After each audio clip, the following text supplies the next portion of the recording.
Hi. I almost can't believe I'm saying this, but we are celebrating 10 years of entrepreneurship.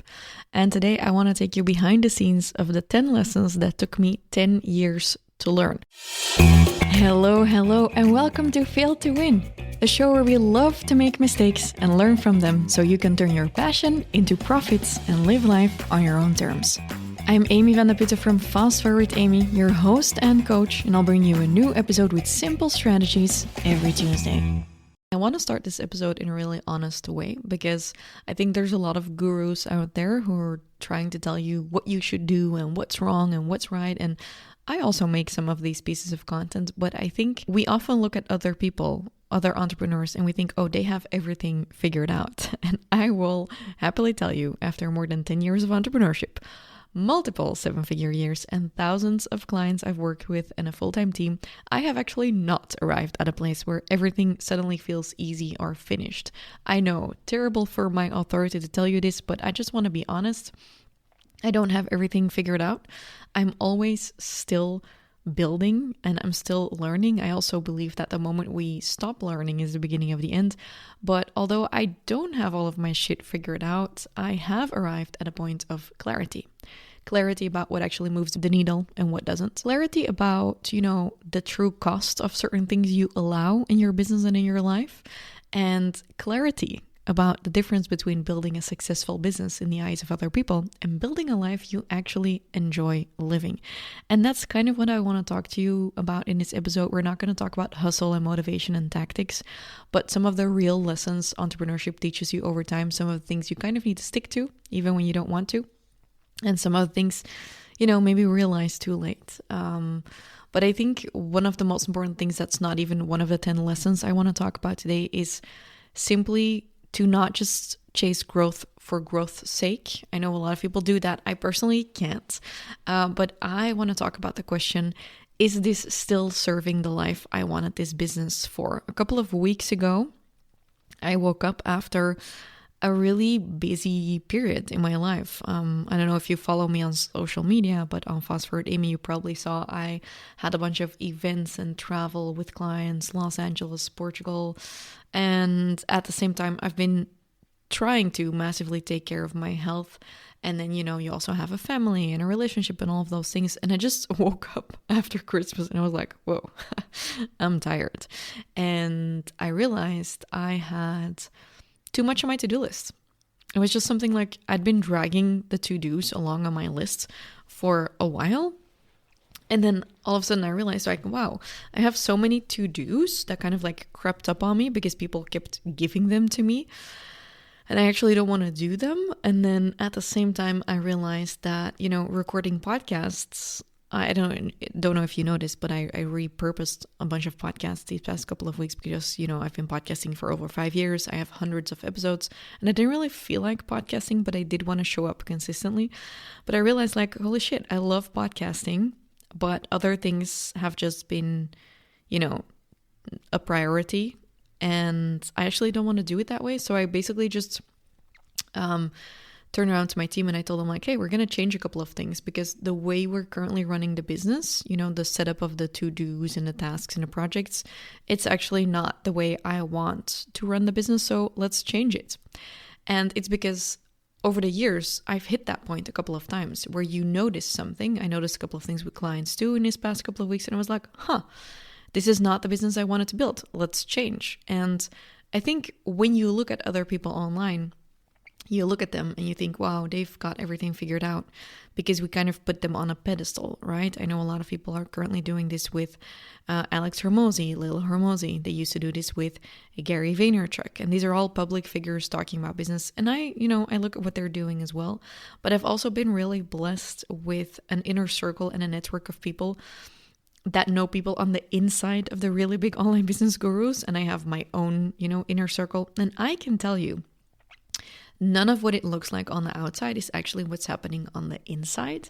And everyone, me and other online business people you might follow, are still just figuring shit out. But I do have a couple of lessons that I've learned that I would love to share with you, because if you can take them with you in the next 10 years, they'll probably save you a lot of time. So, I think what I wanted to say with everything that I was just saying, is remember why you got started. Remember why you got started building a business. Remember why you don't work for someone else.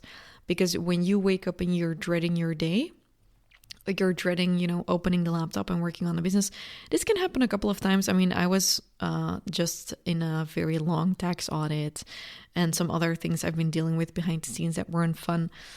But, your general work should give you joy. Your work days should give you joy, your clients, your team. And if that's not the case, allow yourself to change. So that's just what I wanted to put out there. Are you still building the business you actually wanted to build? And is this still serving your life? Or are you having to sacrifice your life for your business? Because that's not what we want. And now I'm going to share some really unpopular big lessons with you that I've learned over the past 10 years of entrepreneurship. So lesson number 1, consistency does not feel powerful. It actually feels really, really lonely. I think no one really prepares you for this part. I think when you get started, often, the first time you post a video, it's really scary, but you get a little bit of an applause and it feels fun. And then, after the newness kind of like disappears, people don't really clap for you. And you have to show up when nobody reacts. You have to post when engagement is really low. You have to sell when no one gives a fuck and people aren't buying it. And when that's happening, probably, to me, that didn't feel like discipline. It just felt really, really awkward. And sometimes it has felt completely pointless. But yet every single meaningful breakthrough I've ever had, being on the cover of Elle magazine, getting podcast awards, having really big launches, these breakthroughs always came after really long stretches where nothing seemed to move. So if you're currently in a phase where it feels like you're doing everything right, but nothing is happening, I just want to tell you, you are not failing. You're building traction, but it's just not visible yet. So continue to show up for yourself and your business, because consistency actually feels really lonely. But it's when it feels lonely, you're like, why am I the only motherfucker who continues to show up for this? And why is no one liking this or whatever? It's actually when you are going to be hitting a breakthrough. Lesson number 2, confidence is built after action, not before it. And I spent years waiting to feel ready. Ready to record the video, ready to speak up, ready to claim my authority, ready to stop second guessing myself. But true confidence, it didn't come from thinking or planning for too long. It actually came from repetition. Kind of like this podcast I'm recording right now. I've said this often in episodes, but I still get nervous before recording. I still think, shit, is this episode good enough? But all of your confidence, confidence is just a different way of saying, capability. And so if you don't feel confident yet, it's probably not because you're incapable. It's just because you've not put in enough reps in yet. It's kind of like going to the gym. Last night, my boyfriend and I, we went to the gym together, and I didn't really feel like going to the gym. But I just showed up, and I didn't really feel like doing the difficult exercises, but I just did the things. And as I was doing a trap bar deadlift, which I actually like, but I didn't want to do it, I was just like, this is just muscle memory. I just do the things and I just put in the workout. And afterwards, and even in the middle of it, I started feeling amazing. And I was like, wow, why does it always cost me effort to go to the gym? It's because you only start feeling good once you're actually doing it. Just the same with podcasting, creating content, or any of the things that are difficult for you. So do the uncomfortable thing again and again until it stops feeling like a risk and you just do the thing. And that's actually when you start feeling like you're actually building confidence. Then third, lesson number 3 is a big one for a lot of people. And it's actually something I have to be honest about I'm currently going through. It's about visibility. So I'm currently going through a phase where, and this might blow your mind, but I don't actually feel like showing up online. And I think it's actually really positive, because I think it actually means that I'm really enjoying my life. I'm enjoying my relationships. I'm enjoying, my house, my trips, my family. And I don't really feel like broadcasting all of it online. And luckily, I have built systems in my business that allow me to be visible without having to be visible in the moment itself. And this is actually what I want to talk to you about, that a lot of people will paint as a black or a white picture, but visibility isn't necessarily like a personality trait. It's actually leadership your business needs. So for a long time, in the beginning, way before I got started with my podcasts, I thought visibility or lead generation was optional. You know, you worked hard and you did the things. And then sometimes I would create a piece of content when I felt inspired. And then sometimes I wouldn't. And it would go up and down in motivation. Until I realized that the greats in the world, they don't show up when they feel like it. They just show up. And I always compare this to, shop owners, because many people struggle with this, with visibility. And they think, I'm not feeling like it, or my mood, or I don't want to make a video or a podcast or whatever. I mean, you should see what I look like right now. Currently, my hair is in a bun. I had eye patches on my eyes. I'm having a makeup-free day as I'm recording these podcasts for you. And people think they should record when they are feeling great. They should make a video when they're feeling great. But honestly, how often will you be going through something in your business, in your life, that will make you not feel optimal? I kind of compare this to workouts. I do 4 workouts a week. 2 will feel shit, 1 will feel okay, and maybe 1 will feel great. If we wait until we feel great to do the things, not a lot is going to move. So when I look at my clients who have a physical shop, I ask them, do you only open the shop and turn on the lights when you feel great? No, you have the opening hours of the shop. They just open the fucking shop. So visibility is not about being loud or being selfish or whatever. It's just about being available for the business and the life you're building. So I would say, and I would advise, stop treating visibility like optional and just accept that it's a part of building a business. And it doesn't have to be social media visibility, but a type of visibility is definitely needed in your business. Lesson number 4. And this is a hard one to admit, but this is one of the lessons I learned, is money problems are often actually decision problems. Whenever my revenue plateaued, it was rarely the market. I mean, I would think it was the market. It wasn't the timing. It wasn't the algorithm. It was often me hesitating, being too vanilla, overthinking, postponing decisions, slowing down my momentum, not choosing. Because I've often had periods of really good income that didn't feel like good revenue at the time, because I was like, oh shit, is anything working? But I was doing the things and they got me things. I would do webinars and they wouldn't perform amazingly, but they would perform and they would get me sales. And I think what often happens is people are like, oh, it doesn't feel good right now. I'll postpone this, or I'll do this later. But when you have indecision, you have no movement. When you have no movement, you have no momentum. When you have no momentum, you have no sales, because success loves speed, sales love speed. So my income personally, it didn't grow when I worked harder. It grew when I decided faster and stood behind those decisions long enough. So indecision and postponing prices, postponing launch dates, postponing offer, all of that stuff, it doesn't feel dramatic, but it quietly drains momentum. And momentum, it really, really loves speed. So when you are encountering money problems, I would say look at where you are staying undecided and look at where you are actually lacking speed, because success loves speed. Lesson number 5, doing everything yourself does not make you strong. It makes you trapped. Haha, I'm still learning this. I used to see self-reliance as a massive strength. I'll just do it myself. It's faster if I'll do it. I'll fix it. I don't want to depend on anyone. I don't want to bother anyone. But I realized that both in life as well as in business, control actually didn't protect my business. It limited what it could do without me. And so the moment when I started learning to stop carrying everything alone, a lot of my energy came back and my business expanded, and a lot of my victim mindset just disappeared. So if you're currently overwhelmed, it's probably not because you're weak, but it's because you've normalized carrying too much and not holding people accountable. So this has been a major one for me. When I look at 10 years ago, then 5 years ago when I started, building a team, I think I spent like probably 4 to 5 years working by myself in my business. Then I hired my first VA and I started hiring people full time. I defaulted a lot to fixing mistakes, to taking on stuff in the weekend, to saying, oh, I'll do it.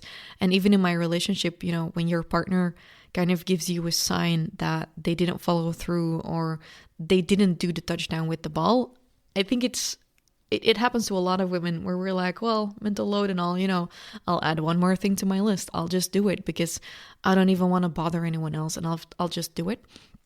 But what I learned is that anytime I do that, I now ask myself the question, am I willing to carry this forever? Am I willing to carry, it could be something stupid like deciding which groceries we need forever. So my partner and I, we've had a lot of conversations about this. We're definitely we've been together 3 years and a half now, which means we're in that season where you're not in the first phase of your relationship anymore, but we are pre-kids. So we're having a lot of big conversations about what type of life are we building together and whose role is what. And one of the things I had to realize is that just as I had to learn to let go of stuff in my business and to trust my team, I've had to start trusting him. And it also means that I can't then punish initiative. So for example, this will be the typical thing that happens in many households is maybe your husband will go to the grocery store and then they'll call you to ask you, what you need from the grocery store or what the household needs. And you're like, well, I'll have to go and open the fridge to look at it. And then, you start feeling like you might as well have gone to the grocery store. I think I learned how to do this in my business first, and I'm currently learning how to do it in my personal life. I don't know if I can explain it well, but I'm going to try. So in my business, whenever I used to have to review a visual, let's say, I would review what wasn't good about it and how I wanted it changed. But then at a certain point, I became the bottleneck because I was making so many decisions, reviewing so many things for so many people. And sometimes my mind would just be blank. I didn't have the solution.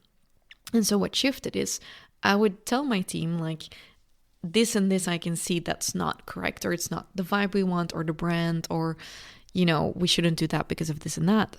But I don't know the solution. I can't tell you that we need a different mock-up and these are the signs I see, but you're going to have to come back to me with a different proposal. And so what really shifted there, and I've seen this with a lot of my clients as well, is that it really reduced the amount of brain power I needed for stuff, because it meant that I didn't have to come up with the solutions. I could just give the ball back. And I've taught my team that they need to touch down, they need to score with the ball, and maybe I can catch it and give it back, for example. But so in my relationship, I've also learned, and same with my brothers, my family, I would be the person who would do everything. Someone would message me, what time do we need to be there, and when or where? And then I would go to the email that they had as well to look up the location and the details. And now I would tell them, look at the email, you have it. And so it was my whole, I would say kind of like a curse I've carried with me my entire life, that I'm always the go-to person. And I've really started leaning back. So for example, in my relationship, instead of saying, oh, we need this and this and this, I've started saying, open the fridge and look at what we're missing. And so I know this sounds maybe so ridiculous, but I've just started reducing the willpower. So I'm not even talking about, doing everything yourself, but also deciding everything yourself, which of course has to do with the previous thing I said. When you are low on decision power, it's because you are carrying too much.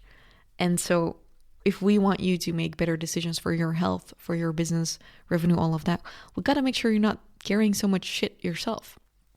So as I don't have kids, I can't really tell you how to do this with kids, but I am certain that this is something I'm going to have to practice. Also practice allowing that I'm not always making all of the decisions. And it also means I have to let go if then maybe we don't have the cheese I wanted from the grocery store, right?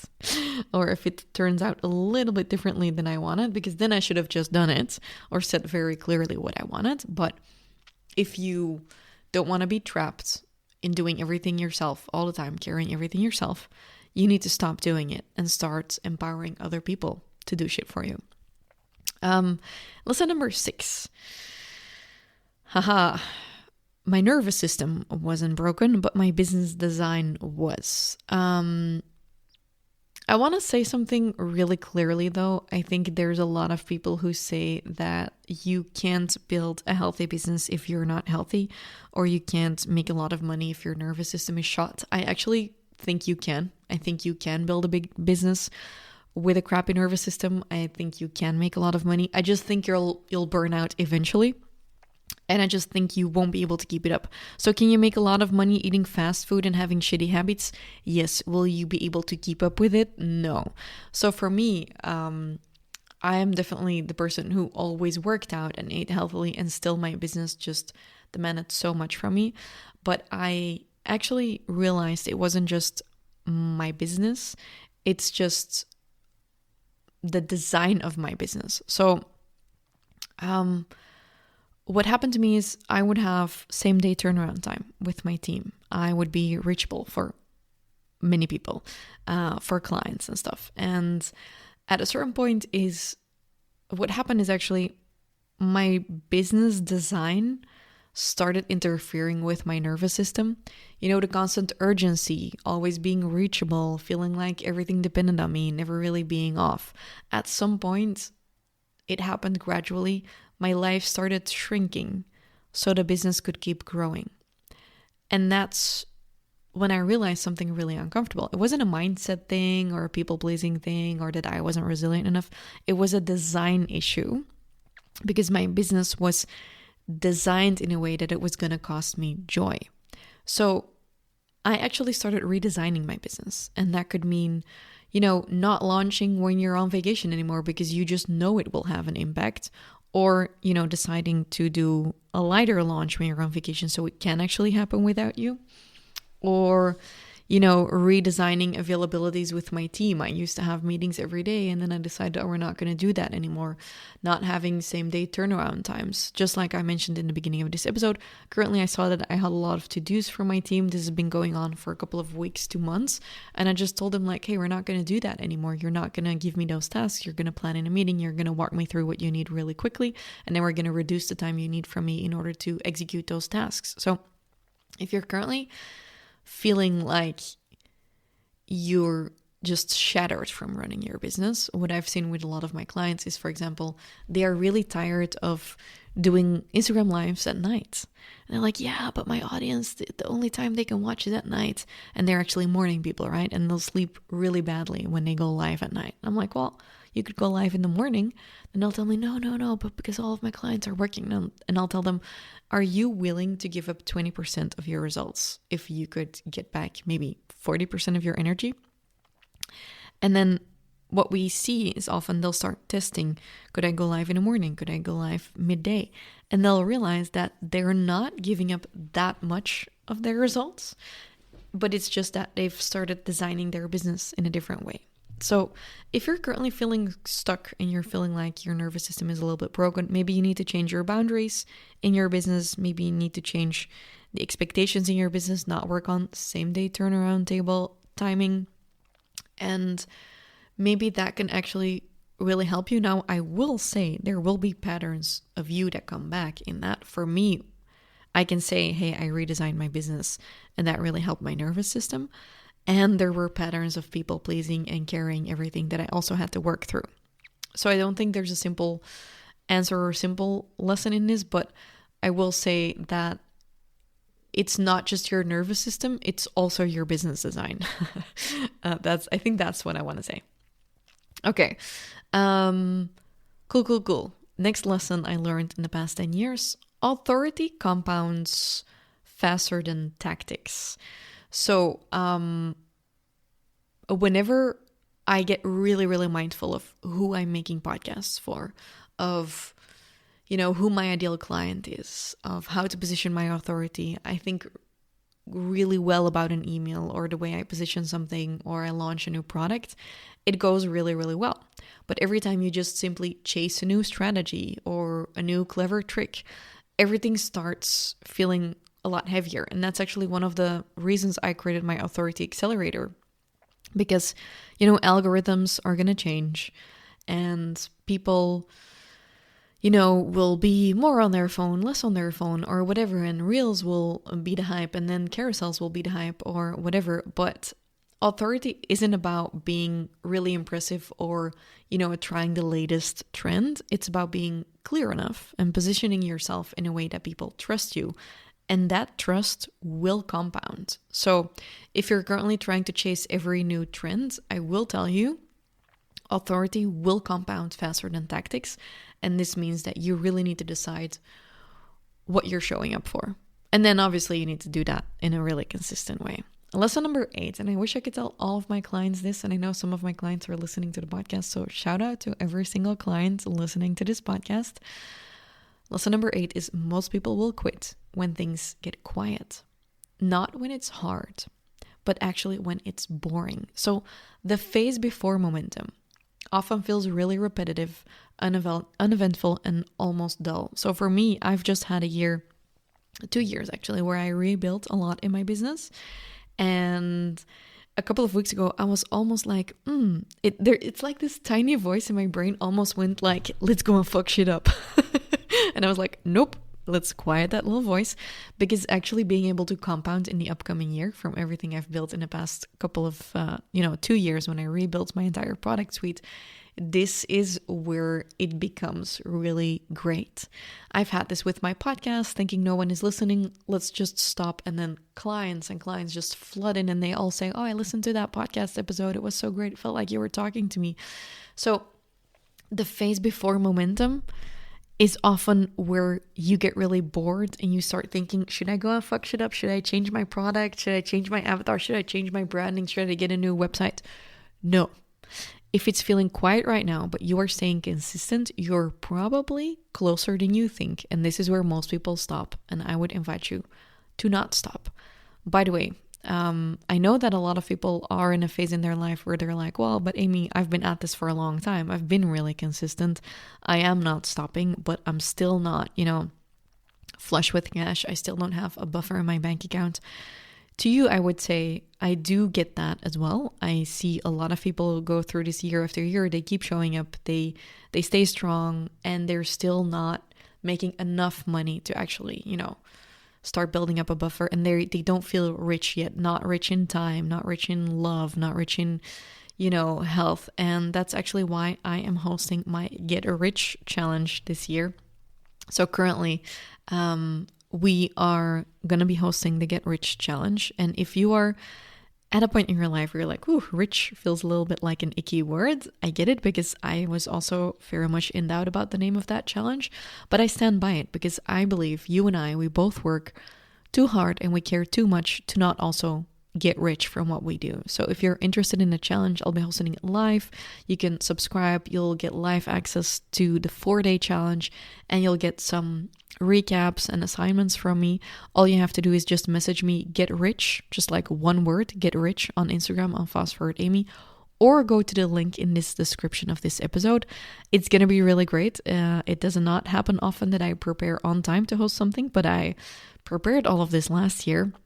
And I'm ready to host an amazing challenge. So this can become your richest year ever. And I mean rich in every possible meaning of the word. And that brings us to my next lesson, lesson number 9. Complexity often hides avoidance. What do I mean by that? Is some of my biggest wins, they came from simplifying. Fewer offers, clearer messaging, repeating what already worked, the boring stuff. And complexity, it looks sophisticated. People often come to me with a bunch of tiers and a bunch of products, because then they'll say, yeah, but you have, your club and different tiers, but they'll forget I've been at this for 10 years and that I have a team and that I've been doing over 7 figures for a long time. And so they think complexity is really sophisticated, but I will tell you, simplicity scales. Simple doesn't mean basic, it means sustainable. So if your business is starting to feel very complex, it's probably going to be harder to scale. Simplicity scales, remember that. And then my last lesson is, this feels like the lesson from this year, is You don't just grow a business, you outgrow versions of yourself. And what I had to learn in this past year is that my business could only grow as much as I would grow, because every new level in my business required different boundaries, different standards, different leadership. And it doesn't mean that the business needed more from me, because I think I have to deal with a lot less than I used to deal with. But it needed something different from me. And what I noticed is that you're not just building a business, you're actually building the version of yourself who can hold it without sacrificing the life you're building it for. So let me repeat that. You're building the version of yourself who can hold it without sacrificing the life you're building it for. And that is definitely where I have drowned a couple of times and I've re-emerged, be like, oops, forgot about that. And that's why I think it's so important that we don't just make the money, but we actually do it doing something we love with people we love, whilst also taking care of our health and play and all of that. Because there's no point in building a business at the expense of the life that you actually started the business for. So to close it all up, if you're listening to this and you're thinking, wow, didn't know all of this, or maybe you feel like you're right in the middle of all of this, I just want to say you're not weak. And it doesn't mean you're doing it wrong. I think you probably might just simply be at a point where I've been many a times, where growth without intention or just like making money to make money, it just doesn't feel like winning, because you know that you want to wake up and make the money, but also, have the energy, and you don't want to continue to snooze because your business is so exhausting. So today is the beginning of a better way to build the rest of your life and your business. And if you're ready to build all of that stuff, come and join me for the Get Rich Challenge, because we're going to look at how you can make this the richest year ever and maybe finally reduce the hours and you as a bottleneck in your business. All you have to do is message me Get Rich, all one word, or go to the link in the description. And yeah, if this episode put anything into words that you've been feeling or you've been talking to a friend to, maybe forward the episode. I would really love that. And leave me a couple of stars if you like this, okay? As I said, I'm slowly coming back into podcast land and I'm going to be recording new episodes for you. And what I would love in return is a couple of shares or just like rate the podcast if you like this, okay? Bye.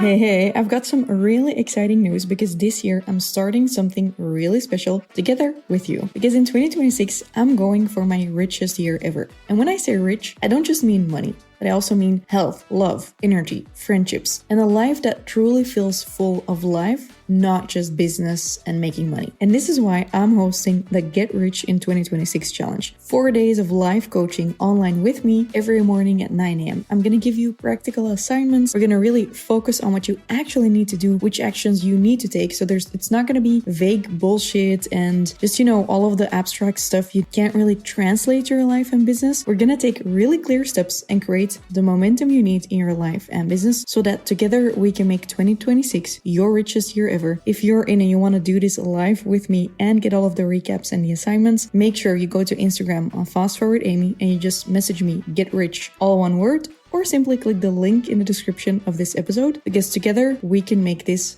our richest year ever.